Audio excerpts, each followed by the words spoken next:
Amém, graças a Deus, que nos concedeu mais uma vez estarmos reunidos no seu santuário, para juntos proclamarmos o seu santo nome e ouvirmos a sua palavra bendita nesse domingo de Páscoa.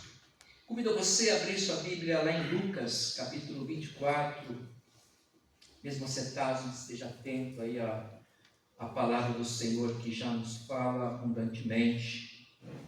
Estarei lendo a partir do verso 13, Lucas 24. Os discípulos no caminho de Emaús, Lucas 24, a partir do verso 13, diz assim a palavra do Deus vivo. Naquele mesmo dia, 2 deles estavam de caminho para uma aldeia chamada Emaús, distante de Jerusalém 60 estádios, e iam conversando a respeito de todas as coisas sucedidas. Aconteceu que enquanto conversavam e discutiam, o próprio Jesus se aproximou e ia com eles. Os seus olhos, porém, estavam como que impedidos de o reconhecer.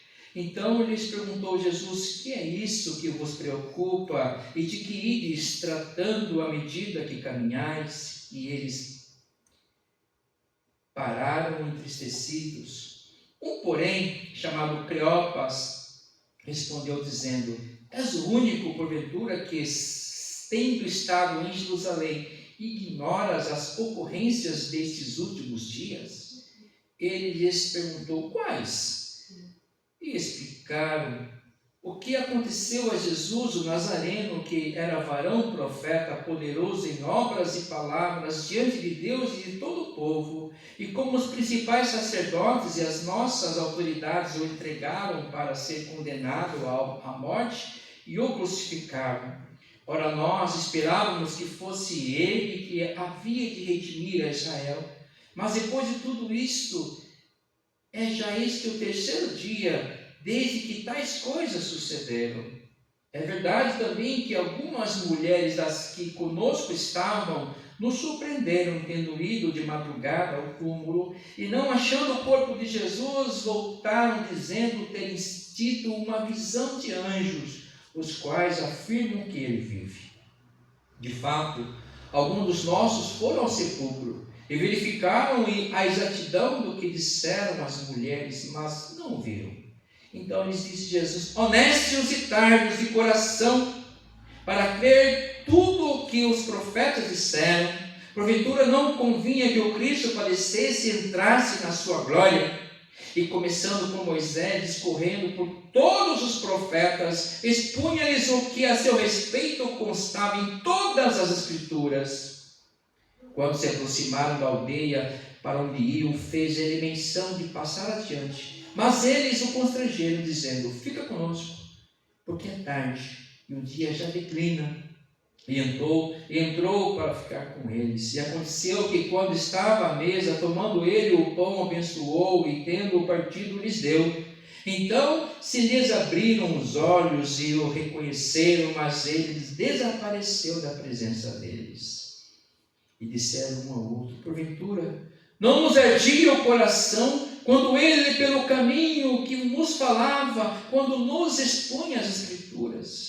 E na mesma hora, levantando-se, voltaram para Jerusalém, onde acharam reunidos os 11 e outros com eles, os quais diziam: o Senhor ressuscitou e já apareceu a Simão. Então os dois contaram o que lhes acontecera no caminho e como fora por eles reconhecido no partir do pão. Amém. Feche seus olhos. Pai bendito, Pai eterno, louvado seja o teu nome, Senhor. Tu és o Deus presente, o Deus conosco, o Jesus Emmanuel ressuscitado, que vivo está. Louvado seja o teu nome, Senhor, que agora a tua graça seja abundante nesse nosso singelo refletir da tua palavra, que o teu Espírito nos toque, nos alimente, nos traga alegria da tua excelsa presença. É a nossa oração de gratidão e súplica, no teu nome, Jesus, nosso Senhor e Salvador. Amém. Jesus está entre nós. Jesus está entre nós. Ele está entre nós. Um sueco chamado Stig Kernel disse à sua agência funerária, aquela mania de se contratar já o próprio funeral, que ele queria que nada assim fosse muito tradicional. E para quebrar o protocolo, ele queria que fosse escrito no obituário, que seria divulgado pela cidade, que, abre aspas, eu estou morto. Uma coisa simples, né? Eu estou morto. E isso aconteceu, porque ele pagou, preparou, e aquilo causou assim um rebuliço, não só na cidade, mas pela Europa e alguns outros lugares do mundo. Eu estou morto. Isso aconteceu quando ele tinha uns 92 anos, morreu já idoso. Isso aconteceu com Jesus, ele foi morto, é verdade. E se nós pudéssemos pensar também, proclamaram a morte de Jesus, mas só que ele não ficou morto. Eu acho que outras 3 palavras, como Stig Kernel pediu para que fosse divulgado, nós poderíamos pensar que Jesus está vivo, ou ele ressuscitou verdadeiramente. Não sei se vocês acompanharam ou têm acompanhado, ou vão acompanhar ainda algum programa de TV, algum apanhado do documentário sobre esse momento histórico, do Jesus histórico. E a gente percebe a elucubração da mente humana, né? Como se fossem pessoas intelectuais, cientistas, discutindo sobre o Jesus histórico. Nem perguntaram a um renomado filósofo, historiador, que explicasse realmente Jesus viveu, é comprovado historicamente, e a pessoa que estava falando, ou esse grande cientista das línguas, da história, da filosofia, que é ateu, se julga ateu, dizendo que Jesus, o histórico, existiu de fato. É comprovado historicamente, é comprovado fisicamente, é comprovado ao longo dos séculos que Jesus existiu, ele viveu. E eu fico pensando ainda como historiador, que não só a vida dele, a sua morte, mas também a sua ressurreição se tornou um fato científico comprovado. Porque Jesus ficou cerca de 50 dias após a sua ressurreição ensinando os seus discípulos e a igreja que ali crescia. E isso foi registrado, documentado lá no primeiro século.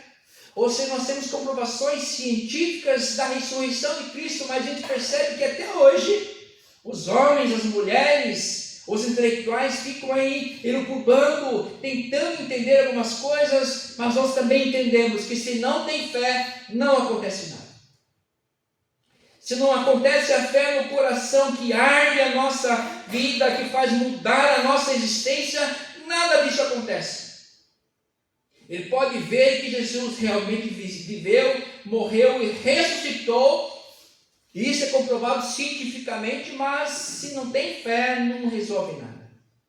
E é por isso, dentre outras coisas, que o próprio Jesus, certa vez, acuado, entre muitos dos seus, quiseram obrigá-lo a fazer sinais e maravilhas. Você é o Messias, então faz sinais, faz aqui umas mágicas para a gente. E Jesus olhou para o coração daquelas pessoas e falou assim: olha, para vocês somente o sinal de Jonas. Ou seja, Jonas foi jogado ao mar e lá um grande peixe o engoliu. E 3 dias ele ficou no ventre da barriga daquele peixe, nós entendemos que é uma baleia. E depois foi vomitado na praia da onde ele devia estar. 3 dias. Significado que a morte e ressurreição de Cristo, para vocês que não têm fé, é só isso que interessa. Porque não adianta nós vermos os milagres mais mirabolantes acontecendo se nós não tivermos fé. Nada vai mudar. Sequer salvação vai bater na nossa vida. Porque a salvação é por fé. Aquele que crê será salvo. Quem não crê já está condenado. Então nós assistimos hoje os grandes debates de cientista, como se fosse assim aquela coisa maravilhosa. Eu só me lembro do Sinédrio, parecido com isso. Eles vivendo ali, respirando a presença do Deus vivo entre eles, pregando uma mensagem de amor, mensagem esta que há séculos antes de Cristo nascer já era proclamada, que haveria de vir aquele que seria preso, surrado, e que seria difícil de olhar para ele também, porque nada atraía a visão. Mas nada entrava no coração, porque eles tinham outras coisas em seu coração. Então, nós podemos hoje pensar e procurar ainda proclamar que Jesus está vivo e está entre nós. O texto que nós lemos nos aponta: os discípulos caminharam com Jesus por um período. Eles ouviram, aprenderam, viram muitos milagres, pois quem caminha com Jesus vai ver, vai ouvir, vai aprender isso com Jesus. Isso durante o tempo que eles caminharam com Ele. E isso acontece também conosco hoje, com aqueles que caminham com Jesus. Nós vamos ver, ouvir, aprender com Jesus. E também vemos milagres acontecendo. Se nós caminharmos de fato com Jesus. Mas parece que isso teve um prazo de validade. Eles andaram com Jesus até Jesus ser preso, crucificado, pronto, ali não quero mais, acabou. E aí vamos fazer o quê? Vamos voltar para casa. Nessa história, a experiência desses discípulos que estavam voltando, indo para Emaús. Estavam voltando. Bateu a crise, estamos voltando. Para onde estamos voltando hoje? Para que lugar nós estamos voltando? Porque nós entramos em crise, nada mudou, a gente achou que era, mas não era. A gente achou que era. Não de fato que não seria.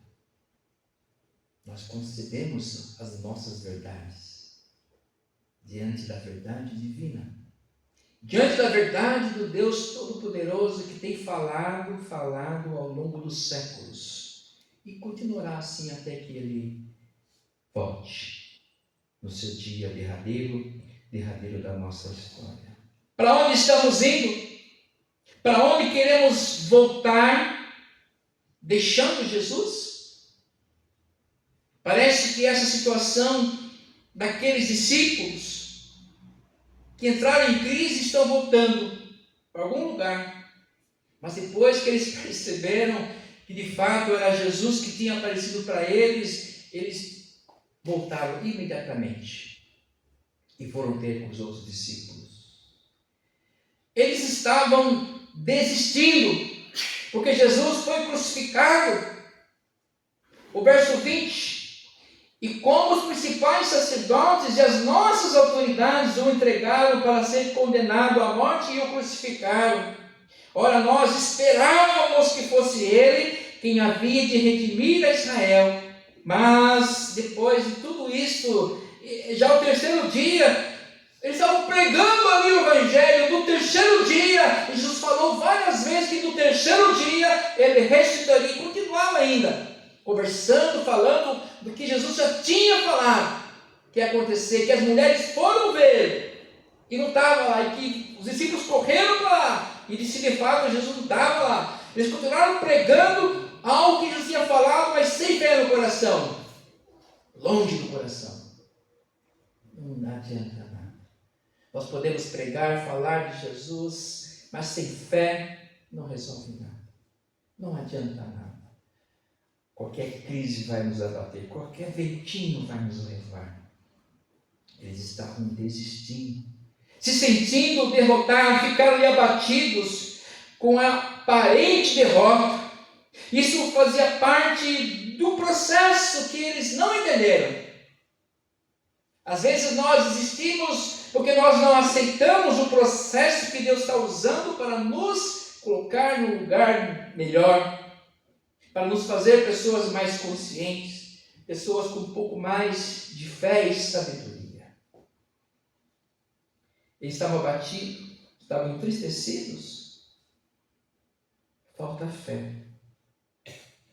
Faltou fé àqueles homens. Porque eles eram extremamente materialistas.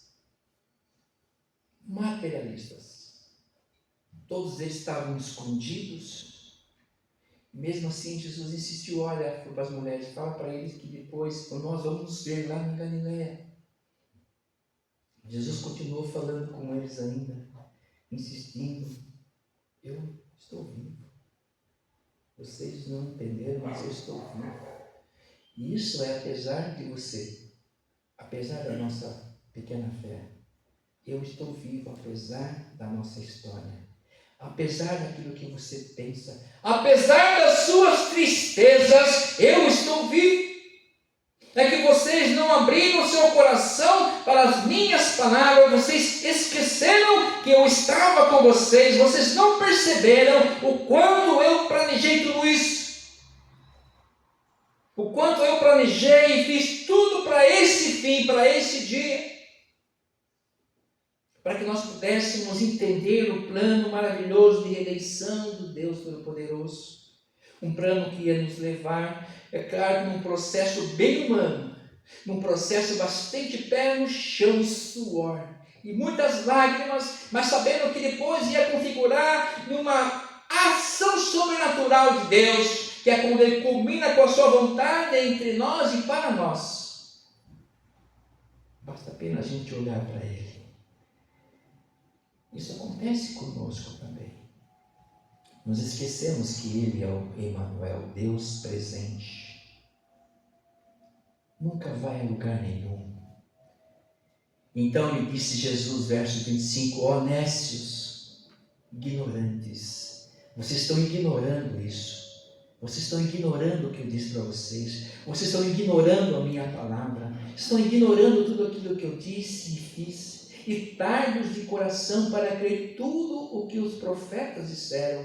Não foi só eu que disse, mas os profetas têm dito para vocês há muito tempo. Porventura não convinha que o Cristo padecesse e entrasse na sua glória? O que nós não entendemos? Não, pastor, é difícil, a gente muita crise, muita dificuldade, muita doença, nós somos nécios, ignorantes da palavra de Deus. Tarde de coração, o coração nosso é devagarzinho. Como diz a palavra, é enganoso. E aí eu fico pensando, irmãos, olhando aqueles intelectuais, aqueles cientistas, ali conversando, tomando chazinho, vinho, uísque, discutindo a história do Deus vivo, e fico pensando no que Deus está assistindo e vendo, olhando para aqueles corações de pessoas nécias, pessoas ignorantes, mas se dizem sábias, cheias de títulos, muito bem postados socialmente, porque é isso que interessa, era isso que interessava aqueles discípulos materialistas, porque eles queriam Jesus o Messias, que o colocasse em destaque, em poder e glória, para que nós pudéssemos aqui exterminar o Império Romano, e nós sermos o povo abençoador, o povo cheio de glória, até hoje assim. O Israel, quem tem que abençoar Israel, eu escuto cada coisa assim horrorosa de pessoas que não conhecem a palavra de Deus, continuam nécias e tardias de coração, achando que o Israel de hoje, inclusive, é a luz para o mundo. Que tudo que eles fizerem é mão de Deus. Mentira. É por isso que nós estamos aqui, porque aquele povo virou as costas para o Deus vivo. E aí o Evangelho foi arremessado pelos 7 mares e chegou até nós, por graça e bondade de Deus. Ele falou assim, eu vou ser buscado por um povo que não me chamou, por um povo que não me conhecia, eu vou ser visto por eles, eu vou entrar no coração deles. Ele está falando de mim e de você. Glória a Deus, porque Deus não fica preso aos corações necios e tardios de coração. A palavra de Deus é livre e ela vai propagando-se pelos 7 mares e chegou para nós aqui no século XV, XVI, XVII, de maneira errada, é claro, opressoramente, etc. Mas nós sabemos que a graça de Deus está agindo. Falem de mim, mas que falem de mim? Então, tudo aquilo que Israel faz hoje, temos que analisar com cuidado. Não achar que tudo é de Deus, que eles são um povo mais abençoado, muito menos, bem menos. Temos que olhar para a justiça de Deus, que atinge todo, que atinge todos os povos. Buscar primeiro o meu reino e a minha justiça. A justiça de Deus é a sua shalom, é prosperidade, é paz, é alegria, é bem-estar, é prosperidade em todos os sentidos, para todos, inclusive e especialmente aos palestinos. Inclusive aos ex-escravizados, aos negros, aos índios, a todos nós, aos pobres e miseráveis. Ao Evangelho é para todos. Ele quer continuar salvando ainda. Ele quer ser reconhecido por todos. Mas às vezes ficamos como esses dois discípulos, como nécios, ignorantes da palavra de Deus. Nossos corações embebedados de vaidades, às vezes, embebedados de desejos, de riquezas, etc, etc. O segredo, irmãos, é não esmorecermos. O segredo é manter o nosso coração atento para as suas verdades, as verdades de Cristo, não as nossas verdades, não as nossas impressões, não os nossos sentimentos que nos enganam, não os nossos desejos. Verso 21, ora, nós esperávamos que fosse Ele quem havia de redimir Israel, mas depois de tudo isso, já é o 3º dia que aconteceram essas coisas. Não aconteceu nada. Precisamos continuar olhando, mergulhando nas Escrituras sagradas que dele nos fala. Isso fez arder o coração daqueles discípulos naquele momento. Isso também pode fazer arder os nossos corações. Eles estavam ali ouvindo Jesus, eles amaram ali ouvir Jesus mais uma vez. Eles pararam de falar e a tristeza ali deu lugar para o desejo, o coração ardia. Não ardia o nosso coração quando ele estava falando da palavra de Deus. Ele era o próprio Deus falando conosco e às vezes nós estamos perdidos nas nossas tristezas, nas nossas mazelas, nos nossos queixumes. E nós não ouvimos e nem sentimos. Nós precisamos parar de sermos nécios e tardios de coração. Os nossos corações precisam continuar ardendo até que Ele volte de fato, definitivamente para a sua igreja, para cada um de nós. E disseram um ao outro, porventura não nos ardia o coração quando Ele, pelo caminho, nos falava, quando nos expunha as Escrituras. As Escrituras é que falam do Senhor. As Escrituras é que nos falam do Senhor. É assim que Ele vai se revelando a mim e a você. E é por isso que eu não entendo, às vezes, as nossas reuniões de quarta-feira, nosso estudo da palavra de Deus, ali uns 2, 3 gatos pingados ali.